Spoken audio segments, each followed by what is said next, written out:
जैन महिला समाज रामगंगा विहार के समर्पण में तीज महोत्सव बड़ी ही धूमधाम के साथ मनाया गया। इस अवसर पर समर्पण भवन को बहुत ही सुंदर एवं आकर्षक रूप में सजाया गया। इसके बाद रंगारंग सांस्कृतिक कार्यक्रम आयोजित किए गए, जिसका उपस्थित सभी जैन समाज की महिलाओं द्वारा भरपूर आनंद लिया गया, जिसमें गीत मनिहार, अद्भुत नृत्य, प्रयोगात्मक गेम, हरियाली तीज पर नाना प्रकार के प्रायोजित कार्यक्रम, सुपरस्टार हिट जोड़ी आदि अनेक प्रतियोगिताएं की गई। साथ ही तेज क्वीन का भी कार्यक्रम आयोजित किया गया, जिसमें प्रथम, द्वितीय, तृतीय एवं संतान पुरस्कार भी वितरित किए गए।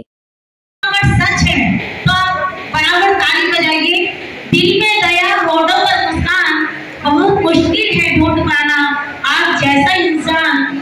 आपकी तारीफ के लिए शब्द नहीं है मेरे पास, बस इतना समझिए आप ही हैं हमारी इस महफिल की शान, इस महफिल की शान और हम सबकी जान।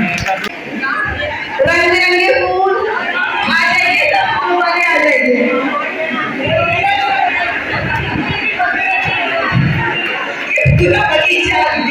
आपको मन में सावन है, उसके नए बगीचा।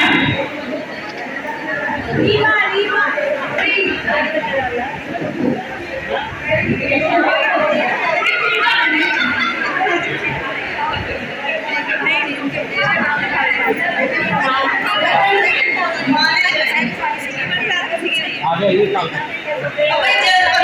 किसकी साड़ी में सबसे ज्यादा फूल है?